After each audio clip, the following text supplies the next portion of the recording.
There is definitely a shift in the market in the southern states. It's definitely slowing down there. We're not finding that here on the Gold Coast. I think it's because in this day and age, like a lot of businesses, when they're even looking for new staff, they're even offering it as a work from home option. And a lot of people can have their great job that's probably normally based interstate in Sydney and Melbourne, and they can actually operate from home.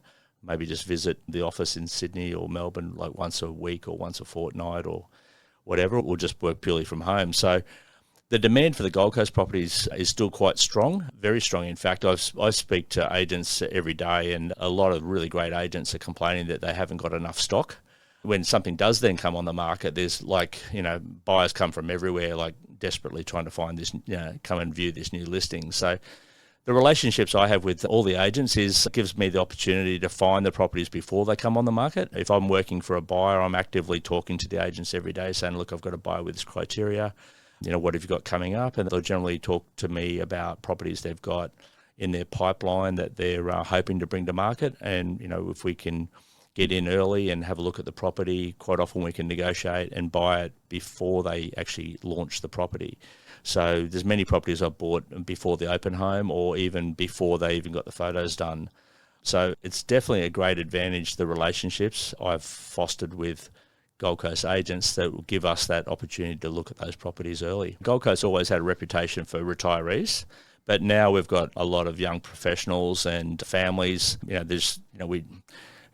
don't have the traffic snarls, and we have beautiful winters, and it's just a desirable place. I mean, my family came here in 1970 from Sydney, and we've loved it, and countless families have just done the same over the years, and that's why the population is constantly growing, and there's no sign of the market slowing down, particularly in those established suburbs, where as I said before, they're finite. There's only so many blocks of land in those suburbs, and there's where you've got a lack of supply, there's always going to be increase in values. Start by going online, looking at properties, trying to get a gauge for what things are selling for or what they're advertised for. The problem in most cases at the moment is most properties go on, they don't have a price. They're listed as offers over a figure, which can be very arbitrary. Contact agent, offers considered, auction. So it's very hard for a buyer to actually look at certain properties and get much of a gauge for where the prices really are. The other complexity is you can't really compare the houses if you haven't been in the ones that have sold, or if you haven't viewed the properties, how do you really know what they're like anyway? So the advantage of having me as your buyer's agent is I'm right across the market. I understand what everything has sold for, what the houses were like, how they compared to the one that's now available. And then, through my connections with the real estate agents and, work with them very closely, I generally get some pretty good indications where the expectations are. So there's many advantages of having us as your buyer's agent in trying to get to the truth of where the real value lies in the property.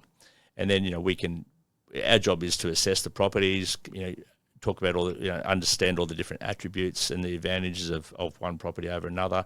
And then we give our advice on where we think the value should be. And then it's up to the buyer then, to decide which property they like, which one they want to move forward on, and then we negotiate on their behalf from there. So if you're considering buying a property on the Gold Coast, perhaps you're going to come up at Christmas time and spend some time here and understand the market. It's best if you reach out and we can make a time to catch up, because I can talk you through all the different advantages of each of the suburbs. I've lived here since I was 2 years old. I know the Gold Coast inside out. So there's lots of different advantages some suburbs will have over another. And you might have your heart set, say, on Burleigh Heads, but then you didn't realise that there's a golf course at Miami. There's a whole bunch of different things that you'd need to know, and only a local would probably know a lot of these things. And then, if I've got a great understanding of what you're looking for, well, then I can I will find properties that you could, consider that hopefully that aren't even on the market when you come up to have a look at properties. Each suburb on the Gold Coast, from Broadbeach down to Burleigh, Mermaid, Miami, Palm Beach, they all share the same beautiful white beach. There's no great differences between the beaches. It's more about the amenities in each of those suburbs. Broadbeach has wonderful restaurants, and it has convention centres, it has the casino, it has the shopping, Pacific Fair Shopping Centre. Burleigh has more of a laid-back feel, nice little shopping village type feel. You've got golf courses at, Miami, you've got Tallabudgera Creek if you're into fishing. There's a lot of different things that, may suit a buyer over a different area, where you just sort of, like, if you're from interstate, you may just think it's all the same. I'm just going to surface. I'm just going to the Gold Coast. But, each suburb has its own unique character. So when I spend time with my clients and we sit down and we actually work out what their lifestyle requirements are, what they really love, that's when I can really help guide you on what is the perfect location for you.